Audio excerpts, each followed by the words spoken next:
वाशिम जिल्हा सत्र न्यायालयाने एका अत्यंत गंभीर आणि संवेदनशील प्रकरणात ऐतिहासिक निकाल दिलाय।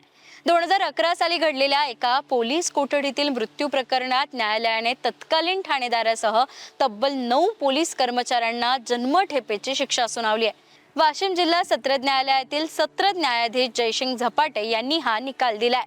या प्रकरणाची सुरुवात होते 9 मे 2011 रोजी। रिसोड पोलीस ठाण्याचे तत्कालीन प्रभारी अधिकारी म्हणजेच ठाणेदार महादेव माणिक धांडे आणि त्यांच्या इतर 8 कर्मचाऱ्यांनी हिंगोली जिल्ह्यातील सेनगाव तालुक्यात असलेल्या वाढोणा येथील पारधी वस्तीवर छापा टाकला होता। एका चोरीच्या गुन्ह्यात संशयित म्हणून पोलिसांनी बेग्या पवार या तरुणाला ताब्यात घेतलं। चोरीचा गुन्हा कबूल करण्यासाठी पोलिसांनी त्याला पोलीस कोठडीत बेदम मारहाण केली। या अमानुष मारहाणीचा परिणाम असा झाला की दुसऱ्याच दिवशी म्हणजेच 10 मे 2011 रोजी बेग्या पवारचा कोठडीतच मृत्यू झाला।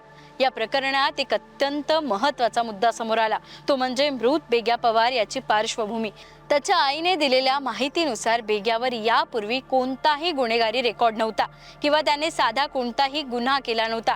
केवळ तो पारधी समाजाचा असल्याच्या पूर्वग्रहातून पोलिसांनी त्याला खोट्या गुन्ह्यात अडकवण्याचा प्रयत्न केला आणि याच प्रक्रियेत त्याचा नाहक जीव गेला।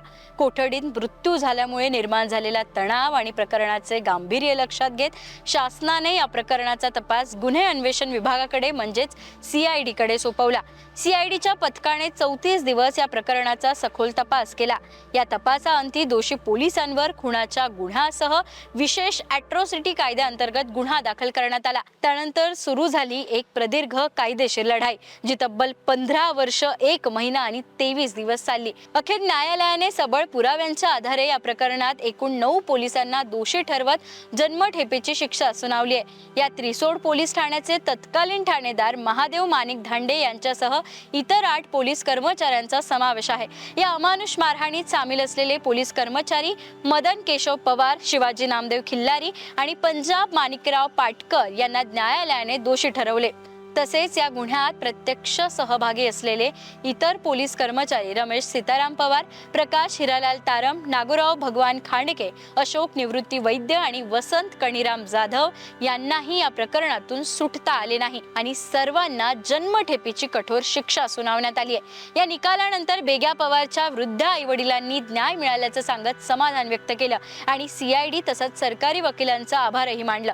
या संपूर्ण खटल्यात पीडित कुटुंबाची बाजू भक्कमपणे मांडणारे सरकारी वकील श्रीराम काळू यांनी माध्यमांशी बोलताना सांगितलं की हा निकाल ऐतिहासिक असून तो कायद्याचे राज्य असल्याचे सिद्ध करतो। गुन्हेगार कितीही प्रभावशाली पदावर किंवा प्रत्यक्ष पोलीस दलात असला तरी कायदा सर्वांसाठी समान आहे। या निकालामुळे सर्वसामान्यांनाही न्यायालयात न्याय मिळतो ही भावना समाजात अधिक दृढ झाली आहे। 15 वर्षांच्या लढ्याला आलेलं हे यश प्रशासकीय यंत्रणेतील त्रुटी आणि पूर्वग्रहांविरोधात मिळालेला एक मोठा कायदेशीर न्याय आहे।